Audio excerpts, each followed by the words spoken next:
Well, ladies and gentlemen, we finally hit that milestone. We finally hit 40 episodes on No Final Bell. Yeah.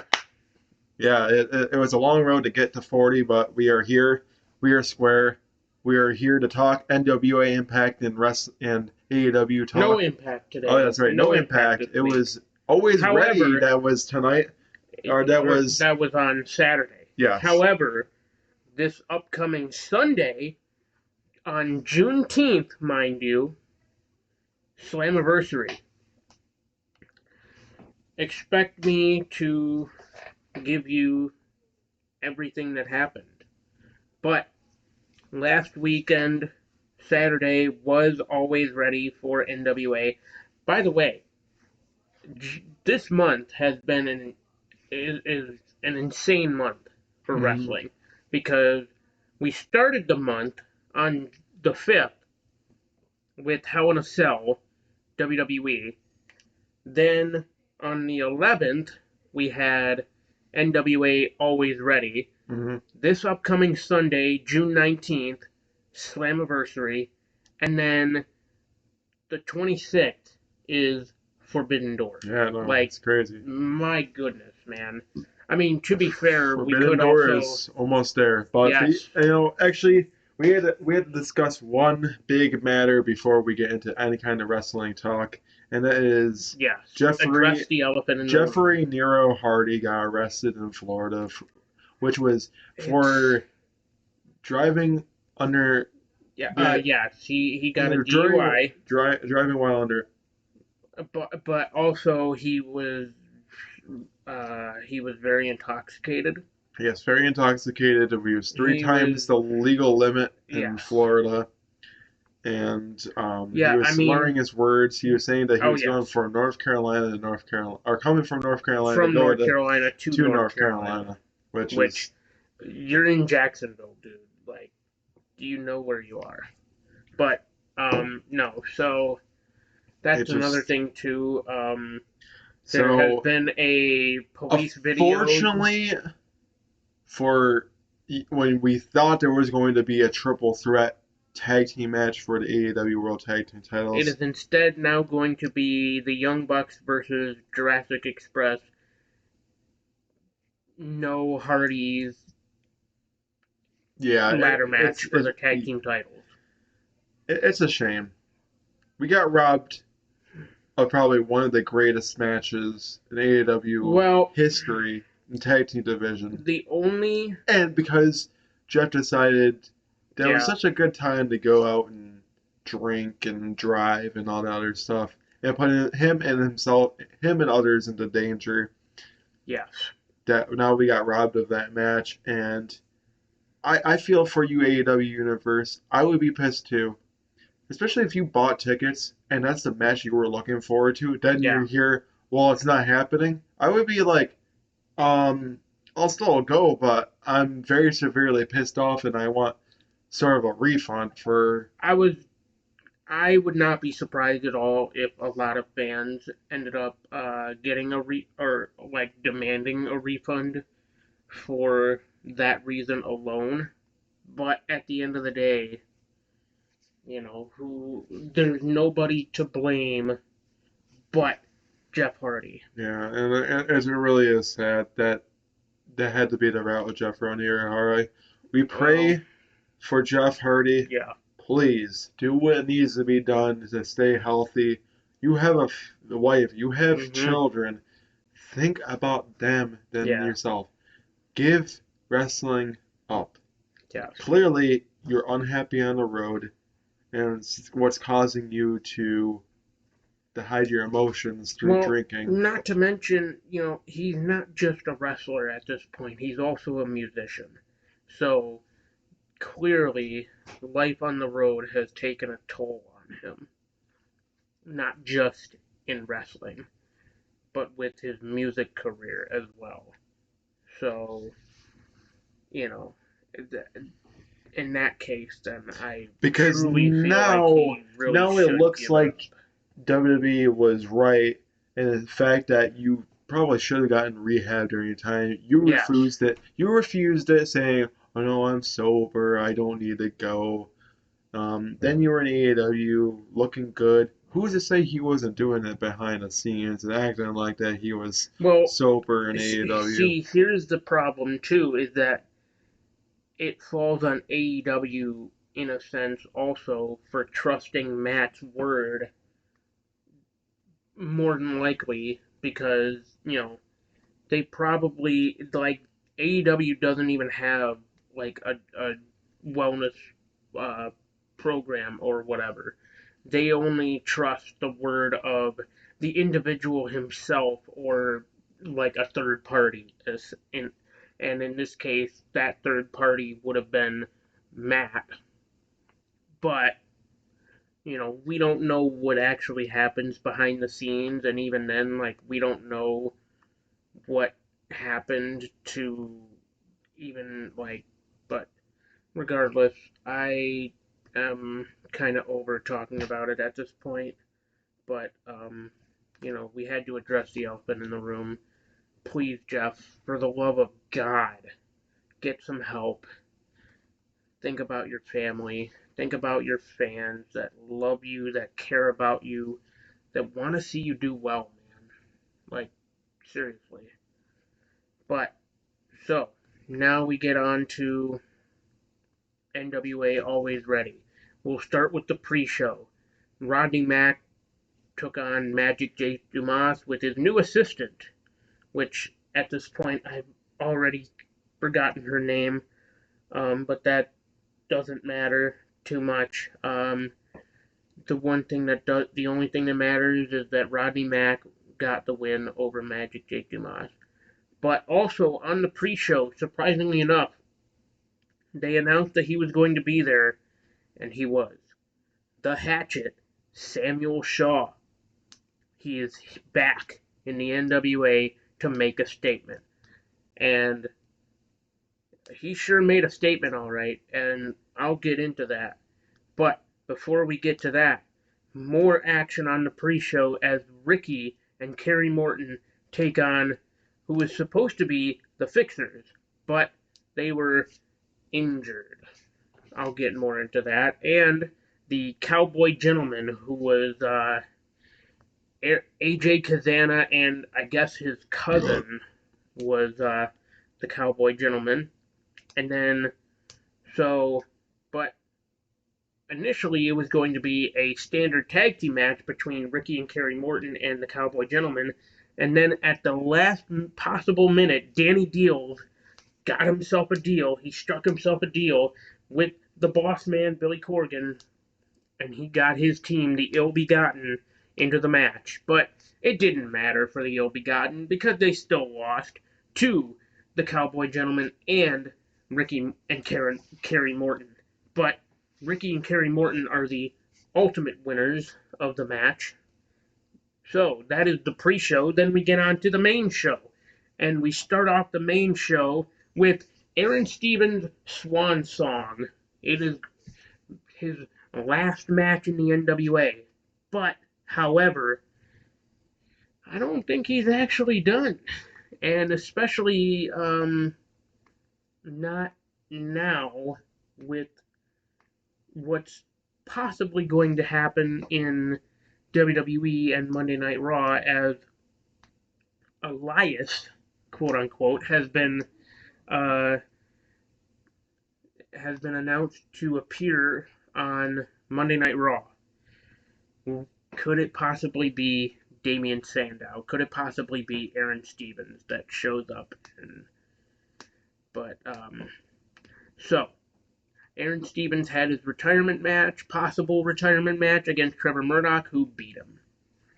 Then we have the first of several title matches as the Hex are defending their NWA Women's Tag Team titles against Pretty Empowered, Kenzie Page, and Ella Envy, who are the hometown heroes, by the way, and they were trained just down the road at the JPWA Wrestling Academy by Dr. Tom Pritchard and none other than, even though I don't want to mention him, Glenn Jacobs. So, but a lot of people, including myself, I'm sure, thought that the Hex were going to retain, but no. Ladies and gentlemen, we have new NWA Women's Tag Team Champions in Pretty Empowered. They did it in front of their hometown. Kenzie Page had her mother and father there. Ella Envy had her mother and father there. It was a surreal moment. Then we have junior heavyweight title action as Homicide putting up his junior heavyweight title on the line against PJ Hawks. And Homicide beats PJ Hawks, as I kind of expected. But after the match, we get some post-match beatdown by the Fixers. What? I thought they were injured. Apparently not. It was all a ruse. The Fixers beat down PJ Hawks and Homicide, and then Luke Hawks comes down to try and make the save for his son and Homicide, but the numbers game just caught up to him, and then prompts Ricky and Kerry Morton to make the save. But we're still not done. Colby Carino then comes out with a referee, and he's like, hey, I got my Champion Series match. I want Homicide for the junior heavyweight title. Therefore, the match is made official. And, Homicide has already been in a 20-minute, battle for the junior heavyweight title. And then you add on top of this Colby Carino. A lot of people thought, oh no, here we go. This is Colby's, guaranteed chance to become junior heavyweight champion. But no. Shockingly enough, Homicide pulled out the victory over Colby Carino in an impromptu match where Colby was cashing in his Champion Series match twice in the same night. Homicide retained his junior heavyweight title.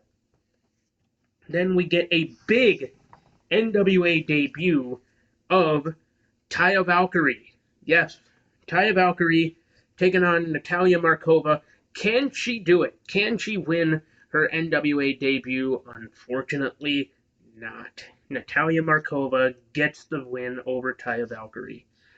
Next up, NWA National Heavyweight Title action. The Dane event, the national champion Jack Stane taking on the former champion, the Masterpiece, Chris Adonis. And Jack Stane, of course, retains. Then we have, now I wanted to initially mention this, but unfortunately it would have just taken too long to mention it on top of Always Ready. On the Power Before Always Ready, Scion came down to attack Mims, who is challenging for Tyrus's television title.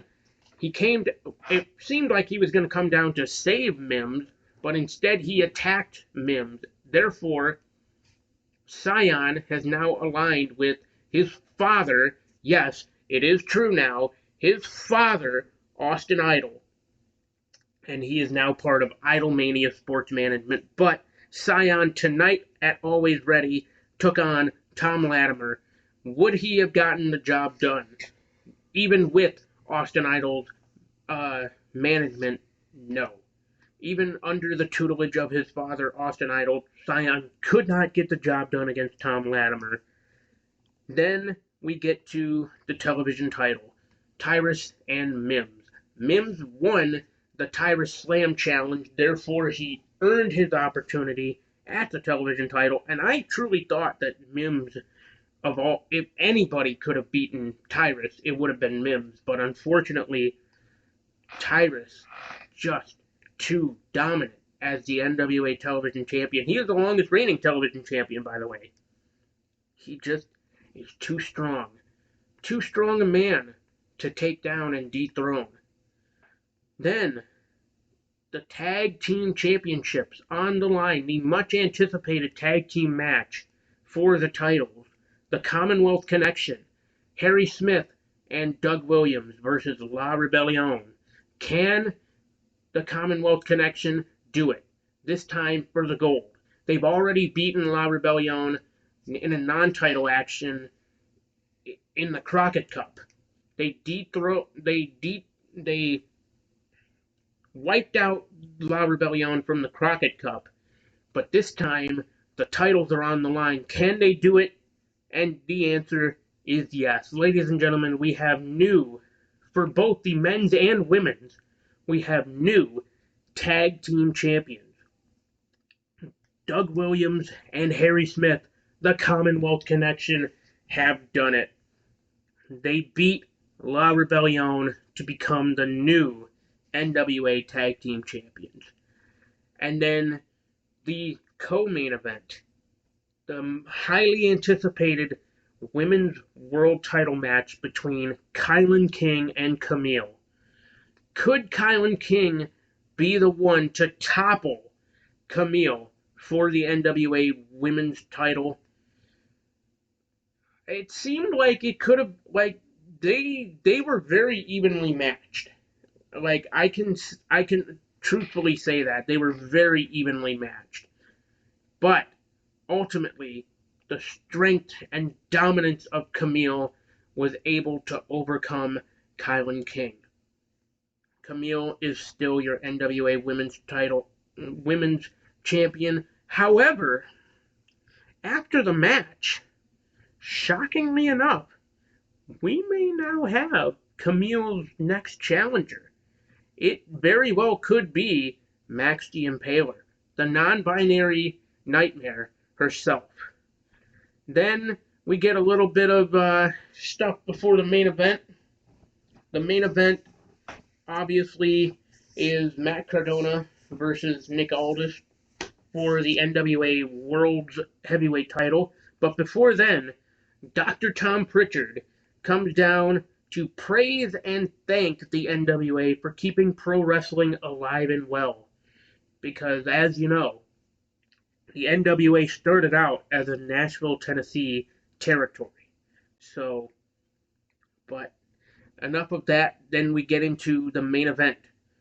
But what happens? Because we know that Matt Cardona had that bicep tear at a GCW event in Las Vegas. Would he be able to compete? Unfortunately, he is unable to defend his NWA World Heavyweight title. So, Billy Corgan and Nick Aldis have to make that decision. Do they strip? Do they force Matt Cardona to relinquish? And so Billy Corgan is trying to have a conversation. He's like, hey, trust me. Give me the belt. I know what I'm doing. Just trust me. And then Nick Aldis comes down and he's like, hey, man, we want to send the fans home happy. It's not my fault that you can't defend this title and all that stuff. And it's not like, all this stuff. And he's saying like, oh, yeah, you jerk off over your own tweets and all this stuff. It's like, so then Nick Aldis is like, we're going to have a match because I want to send these fans home happy. But, so Matt Cardona is still like, he's like, I can't do it. I can't give up my baby. I've worked way too hard for this. Tom Latimer comes down because okay. So let me backtrack first.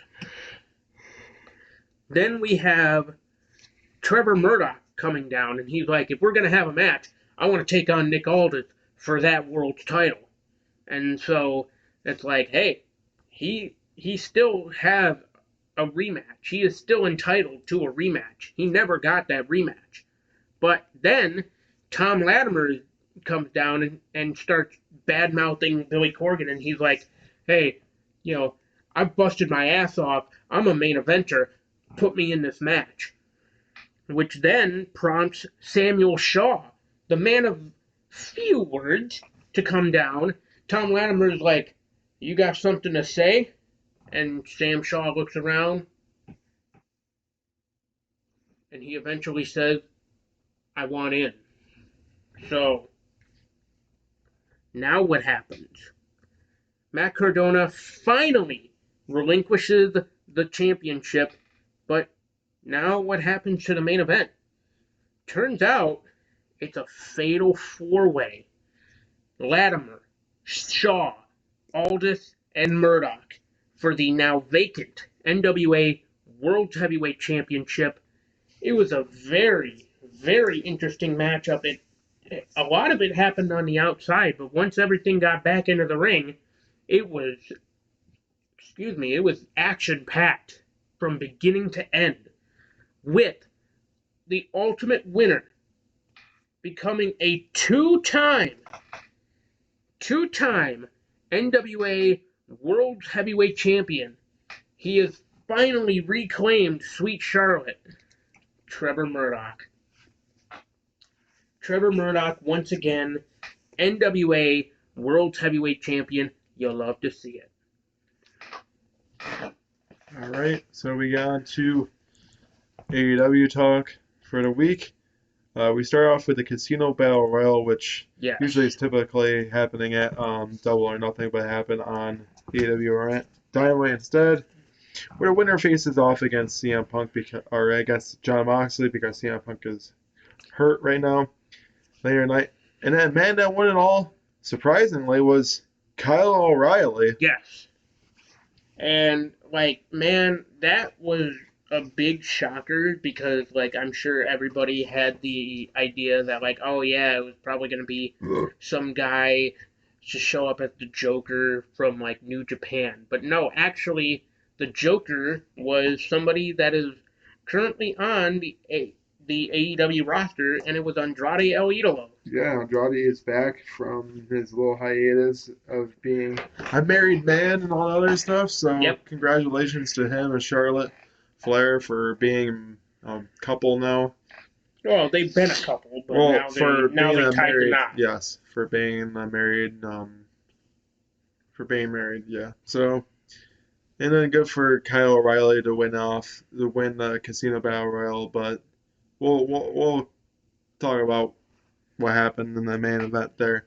But so going forward, CM Punk did have successful surgery, and we had no final bell. Wish him a speedy recovery.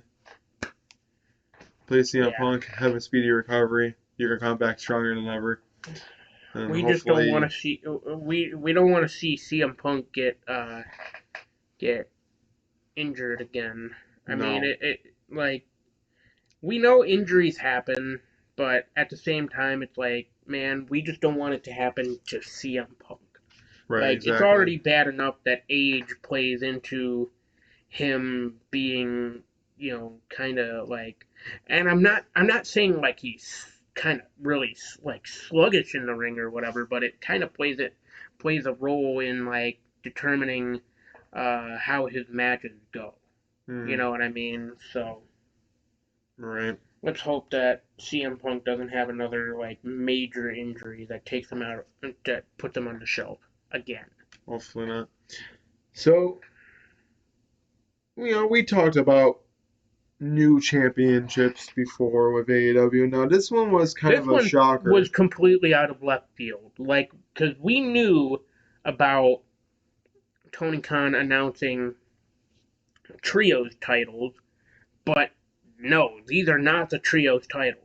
In fact, this is a brand new, I guess you could say mid-card, or even either way, it's another championship in the men's division.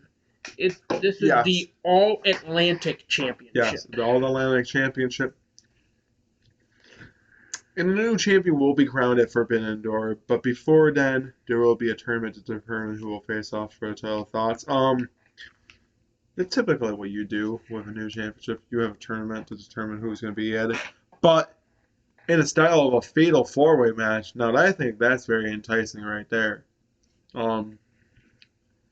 Who of that group that is there that I could see win it? Well, first of all, who's currently in it? Isn't Miro? Yes. So it's so let's go over the bracket real quick. It was the first match was Pac versus Buddy Matthews. Mm-hmm. Then we have another match that I believe is happening tonight between Miro and Ethan Page. Yeah.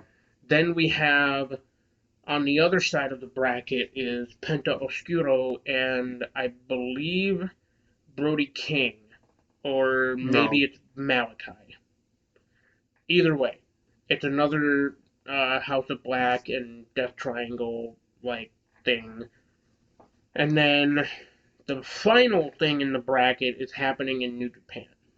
Right. There's like people from New Japan that are going to be competing in that tournament to determine who goes to. I'm pretty sure you're right. That's Malachi Black. Either way, who do we think even competes on behalf of New Japan? Oh, I have no idea. Honestly, I cannot tell you. I would be very surprised if it's Shingo Takagi, or somebody of that nature. What if it's Kojima, the Bread Club, coming to Forbidden Door? Who knows? What if it's Yano? What if it's Toru Yano? Who could that would be something, man. Winning the whole thing, honestly. It would be nice if it's an AEW guy, honestly, and then maybe like a Miro. I mean, I was gonna say, I think he's very. He needs something to bounce back after losing the TNT title. Yeah, I agree. Because like, ever since you had him lose it, you kind of like. And I'm not saying that like he hasn't been doing well in AEW, because he has for the most part, but like once he lost the TNT title, it's almost as if like they kind of shuffled to find things for him, in a sense. All right, so going forward, we have the first match for the All Atlantic Championship tournament, where between Pac and Buddy Matthews. So Pac beats Buddy Matthews in a pretty back and forth contest. You know, very back and forth between both of these men. A lot of high spots in the match. Yes, there was. So, but what else would you expect from Pac? I mean, or Buddy Matthews for that matter. I was going to say, or both men at this point. You know, this you know, WWE's cruiserweight style. I was going to say WWE's probably watching this and like, we did this before in the cruiserweight division. Yeah, because at one point both men have held that cruiserweight championship. Although it's arguable that Buddy Matthews, Buddy Murphy at the time, had the better reign. Nothing against Pac or Neville, as he was known when he was the king of the cruiserweights. But yeah, let's just say when Murphy was the cruiserweight champion, he was putting on bangers. Right. So Pac will go off to the Forbidden Door for the Fatal 4-Way match for the All Atlantic Championship. It would be also cool to see him win it, to be honest too. But or Malachi, honestly, I think either way it's going to be a good match at Forbidden Door. So speaking of Forbidden Door, though, I saw something that they want to make it a yearly pay-per-view. They want to start making Forbidden Door a yearly pay-per-view, which, if that is the case, I'm all for that. Because the more exposure that you can get for a U.S. audience to New Japan, because we already have New Japan Strong, which is New Japan's, which targets New Japan's U.S. audience, because there are a lot of, it's U.S. based, first of all, it's in, California, but also it's a lot of U.S. wrestlers, but it's also a lot of, Japanese, the New Japan, the actual, main New Japan wrestlers. Every now and then you'll see them wrestle on Strong, but for the most part, a lot of guys watch AEW and they see a New Japan guy and they're like, oh wow, I remember that guy from New Japan. So I love the idea of having it be a yearly pay-per-view. Yeah, I think it really should be, honestly. It would be something that would generate more viewership, sell out arenas, big time. Like I said, especially garner especially target a new audience for the U.S. market for New Japan. Exactly. So going forward, Trent Beretta is bummed all his friends aren't there. It says that Roppongi Vice wants another title shot. Calls out FTR and says he should be mad at the other guys.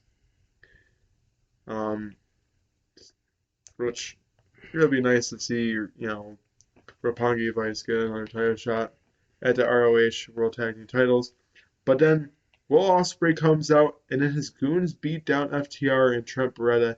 And the United Empire show they are dominant. What does this mean? Yes, so let me just quickly say that for those who don't know the United Empire, it is Aussie Open, the tag team consisting of it is Kyle Fletcher and his partner there. I forgot his name, but I remember who they are because every now and then I would see their name pop up on Progress matches on the WWE Network when I still had the WWE Network, and they started adding a bunch of like independent shows to the network. So, but also part of the United Empire is obviously Will Ospreay.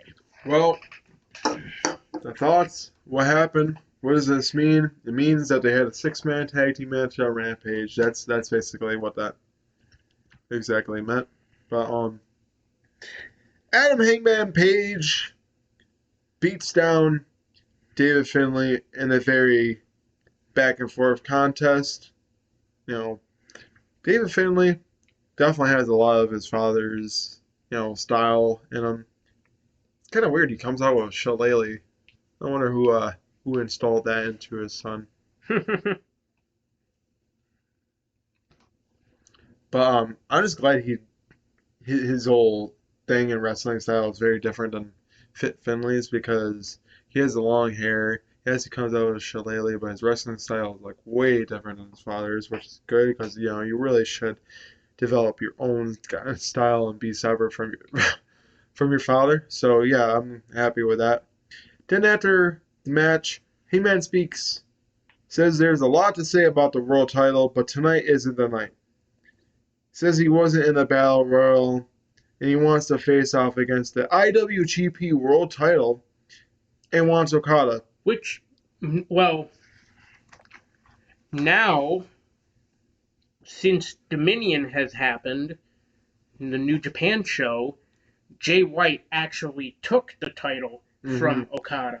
Yeah. So, which is funny. It's very likely now that it will be for the IWGP heavyweight title, Hangman versus Jay White. Which, by the way, Jay White did not back down to Hangman and basically said that, like, oh yeah, the reason AEW existed is because of me. Everybody's ducking me.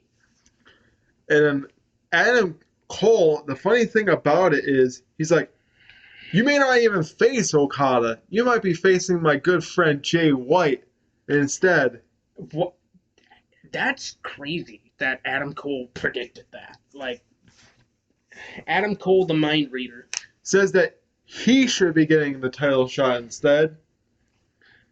And it says he's the new franchise player. Says AEW is all about him. Says he should not have Hangman Page in his way. Thoughts? I mean, he's probably not wrong. But Adam Cole, I want to set this one out because Adam Hangman Page against Jay White would be one hell of a match. Don't get me wrong, I think Adam Cole, or make it triple threat. I don't know, something. Adam Cole. I think there's something else for you. The Elite against the Bullet Club. Come on now.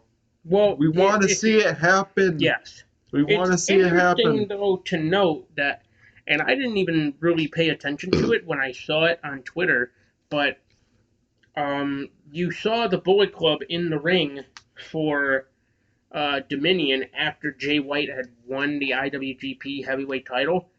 Anderson and Gallows are doing the Elite hand gesture. They're not even doing Too Sweet. They're doing the Elite. Are Carl Anderson and Doc Gallows elite? Are they too loyal to Kenny and the Bucks that they? But that's the thing though, because they said when they rejoined the Bullet Club and betrayed Tama Tonga and Tongaloa at I believe it was Sacrifice for Impact. It was one of the Impact events where they betrayed, where the Bullet Club turned their backs on Tama Tonga and Tongaloa, and Anderson and Gallows rejoined the Bullet Club. They said, when you're Bullet Club for life. So, are they truly for life with the Bullet Club or not? Probably not. Doesn't seem like it. So yeah, going forward, Wardlow actually opted to not be in the Battle Royal for the interim World Heavyweight title. Says it's because he has a lot of mad respect for CM Punk, and that's why he doesn't want it yet. Rather face him instead. Well, I called it, everybody. I said that, Wardlow maybe possibly going after the TNT title. Well, guess what? He says he wants to go after the TNT title instead, which I called last episode of No Final Bell.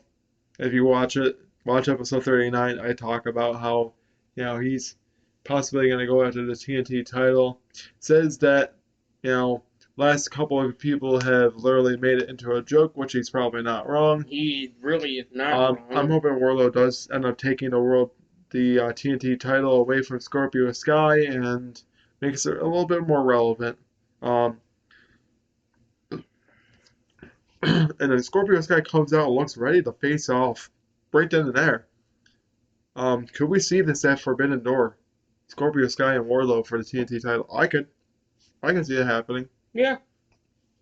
I mean, honestly, and I think this is where you're going to see Scorpio Sky drop the title to Wardlow. It makes all too much sense to not have Scorpio Sky lose. Well, see, then if that's the case, then they should have had Wardlow win it from the get-go, right after he became the face of the Revolution. No, yeah, I agree, but I think storyline-wise, the feud with MJF made the most sense of why they couldn't give the title to Wardlow. So, later tonight, we are going to get one of these options. Smart Mark Sterling gives Wardlow two options to meet him in a court of law or face off against 20 of the security guards in an elimination match next week. Thoughts? Oh, well, we're going to get the 20-on-1 elimination style match where Wardlow is literally just going to bury all 20 of those security guards like it's nothing. So he's going to pin all 20 of them in succession. So yeah, I mean, however, if Wardlow gets pinned once, how smart is Mark Sterling? Is going to find a way that he has to face off against all 20 of those opponents all at once and then somehow eliminate them. He could do something like that, but we'll happen to see. We'll have to watch. You'll have to watch later on. So Young Bucks want the world titles back. Unfortunately, and the name, the Hardys say they want a shot. Well, they're not going to get it anymore. Well, they're not going to. Yeah, they're not going to get it. And then Christian Cage say that they should earn their shot next week. Wow. Later tonight. Tonight. This was also before. There's going to be Young Bucks and the Jurassic Express for the World Tag Team titles in a steel cage in a ladder match. Hardys, unfortunately, with everything that happened with Jeff Hardy, it's not going to happen. They're not going to compete there. I just feel bad for Matt. He's trying as much as he can to help out his brother, to be a tag team. Right now, I think you should more so focus on your singles run, even though there's not much of one in AEW for you right now. But anything's better than trying to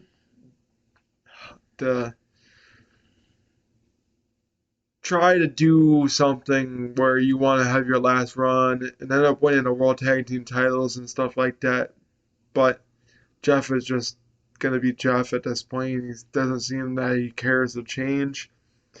It's sad, but who knows? Could be the Young Bucks that end up walking out as the new AEW World Tag Team champs, and if it ends up not being them and it still ends up being Jurassic Express, I have no idea when they're end up dropping those titles, and I don't know who it's going to be that they drop it to. So it makes all the sense that it ends up being the Young Bucks. That's why it sucks that Jeff ended up doing what it needs to, because this would have been a perfect opportunity to give the Hardys the World Tag Team titles right then and there on Road Rager. But now that Jeff Hardy kind of ruined it for both of them, it's like I don't even know if the Hardys are going to get the titles anytime soon. Well, that's the thing, too. Jeff can't even return to the company until he has gotten the proper help. Until he has fully, completed his sobriety, rehab program, too. So, yes. Andy has been suspended without pay, so there is that. As he should be. But, Thunder Rosa and Marina Shafir face off against each other for the AEW Women's World Title. As no surprise, Thunder Rosa... It wasn't an exciting match either. No, Marina it was Shafir not. Is just not that exciting to even watch. Nothing against her, but, she just doesn't scream, oh, yeah, I paid money to watch Marina Shafir. It's no, you definitely didn't. Money. Right. So... yeah, Thunder Rosa definitely beats her, as we're not really surprised. But Shafir attacks her after the match. And then Toni Storm helps Thunder Rosa out. But they both beat down Shafir after the match, and then Storm shows she might be the next one in line for the title. Thoughts? Is this the best move for Toni Storm? I think so. Yeah. It's right for Toni Storm to get her in the title picture as quickly as possible. Yeah, because you're doing more right with Toni Storm right now than you are Ruby Riott, Ruby Soho, which sucks. It's very sad what they've done with Ruby Soho. But yeah, I think Toni Storm definitely deserves her opportunity going after Thunder Rosa. Yeah. I don't know if it's exactly going to happen at Forbidden Door, but if it happens at All Out, it would be something. Because, that's going to be the next AEW pay-per-view after Forbidden Door. So, yeah, I think that she definitely deserves to be the next one in line. And as far as if she could beat Thunder Rosa, I don't think so right now, honestly. I really don't think that that's going to be the case, but who knows? I could be wrong. Then we go on to the main event. Jon Moxley and Kyle O'Reilly were we really surprised.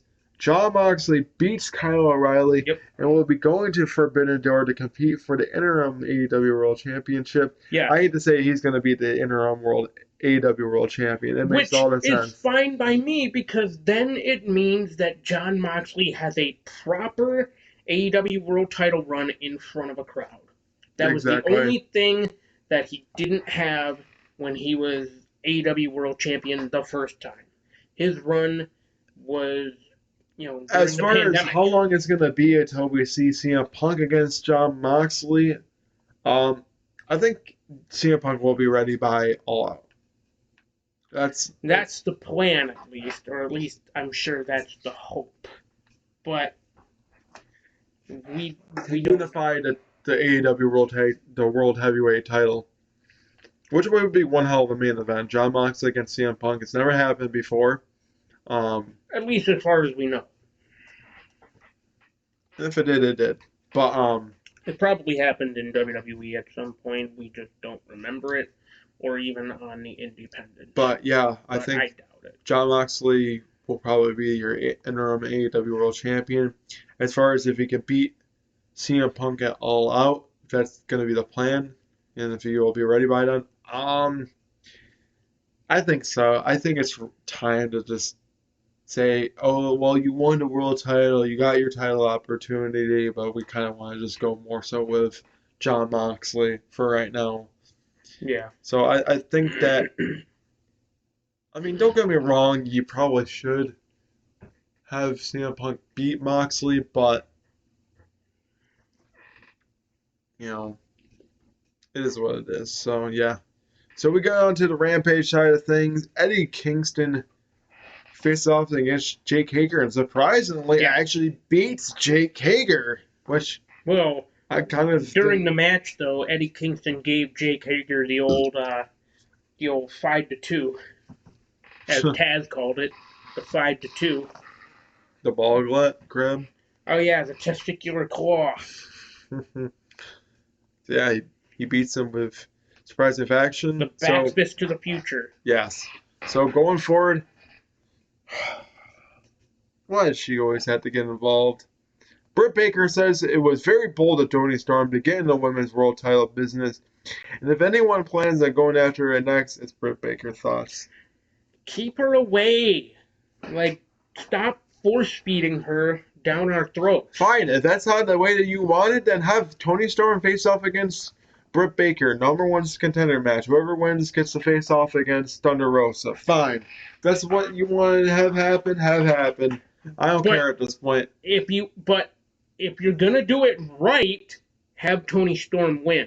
Yeah, no. Don't have Britt Baker in the fucking match. Right, exactly. So, yeah. So, please, do the right thing. Have, Toni Storm go after Thunder Rosa. Don't have Britt Baker because, yeah, I get it. Britt Baker won the... Okay, yeah, big deal. She won the fucking Owen Cup, but that does not mean that she needs to be going after a world title or the TBS. Like, if anything, have her go after the TBS title. I hate to make this kind of comparison, but you're kind of making her the Charlotte Flair of AEW. Yeah. Yeah. And not for nothing, it's literally for the worst, not for the better. You have an entire women's division that you can build around besides Britt Baker. I know, I agree. I agree there. If there was ever one criticism that I could make about AEW, it's that. Stop building around Britt Baker. Not that it's always a bad thing, but in a sense, it's always a bad thing. Mm-hmm. So going forward, Jay Lethal and Satnam Singh beat their opponents. Satnam Singh finally making his in-ring debut, but it's in a tag team match against a bunch of jobbers. Yeah. So, I get it in that sense of, you want to show how dominant he can be as a 7'4" giant. Right. But at the same time, it's give him a real competitor. Don't give him this jobber. And then they beat their opponents down after the match, which... Cool. I mean... Yeah. Jay Lethal and Satnam Singh win and beat their opponents and beat some jobbers there. So yeah, we hear from Hook and Danhausen. They have their own vehicles. They had some monies. They've been sent. Danhausen has been sent monies, and so has Hook. Hookhausen has monies. They bought cars. Hook's is obviously nicer than Danhausen's, but regardless, Danhausen making that money from A&W, from AEW. Yes, so they basically get some... Send Danhausen monies or be cursed. Yeah, they bought some new rides. That's basically all I put down there. So Chris Statlander and Red Velvet face off against each other, yet again. Yeah, that was a very good match. It was a good match. Statlander is amazing, man. Beats Red Velvet, and then Kiera Hogan beats down Statlander after the match. Okay. If anything, if you can't give Toni Storm the world title, Chris Statlander. Yeah, I agree. I give it to Chris Statlander.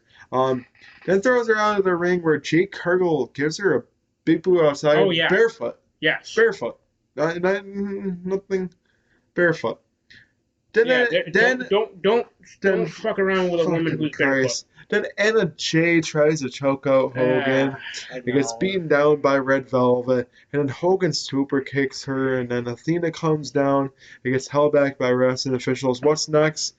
Obviously, it's a 6-woman tag. Obviously, that's what you're gonna go towards. You might as well just happen on either. You might as well just have it happen on Rampage, because God forbid you put more of the women's matches on Rampage than you do on Dynamite, which is sad. But yeah, I think that's what's next is the 6-woman tag team match. But other than that, Athena is definitely going to go up against Jade Cargill. I don't know if it's going to be at the pay-per-view or if it's going to be on the Dynamite Rampage or whatnot, but definitely sooner than later. So Ethan Page says he only looks to himself as next week Miro prays to him. Thoughts? I don't know all about that, Ethan Page. I hate to say it, nothing against you. I think that you deserve nothing more than trying to go after a title, but maybe it's better to do the tag team titles with Scorpio Sky than trying to say that you're going to go after the All-Atlantic Championship, because I hate to say it, Miro is the Redeemer for a reason, and he's going to... Well, that's another thing too, is like, nothing against Ethan Page, but he's really mainly known for being a tag team guy anyways. Mm-hmm. I mean, look at what he did with the North. So, right. Just saying.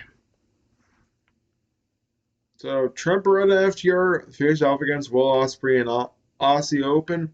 The United Empire. Surprisingly, Trent Beretta and FTR beat Will Ospreay in Aussie Open, which I was quite shocked about. I kind of expected would happen, though. I thought it was going to be the other way around, not going to lie. Well, I mean, tonight we get to determine who's the best singles competitor out of those two. I mean, granted, only one really is a tag team, and then the other is, no. Both of them, it's hard to really, say, but at this point now we determine, who's the best singles wrestler out of those two, but Trent is, not even really a faction. So, but at least, so tonight we're getting Ospreay and Dax the Axe. So... Interesting. Yeah, I really do think that Will Ospreay is going to be involved in Forbidden Door in some shape or form. You can't have Forbidden Door without Will Ospreay, not for nothing. And honestly, I mean, he's still young too, isn't he? Yes, I was going to say, I believe he's still in his 20s. He might have even reached his 30s at this point. Early 30s, probably, but yeah, he's still very young. Right. So, yeah, I know. And he's definitely a rising star. Yeah, he is. He definitely is a very rising star. So, ladies and gentlemen, this is going to conclude this episode of No Final Bell. Please make sure to follow us on social media at Tinkle Sports. Please follow our YouTube page at Tinkle Sports and Entertainment. We have Out of Turn to 4 every Tuesday at 5. Sunday morning Tinkle every Sunday at 9, unless, we're on break. Same thing with No Final Out of Turn 4. No Final Bell will usually always go on because there's always wrestling talk every single week. So please make sure to, like, comment, subscribe on all our videos. Share it to all your friends, get them involved.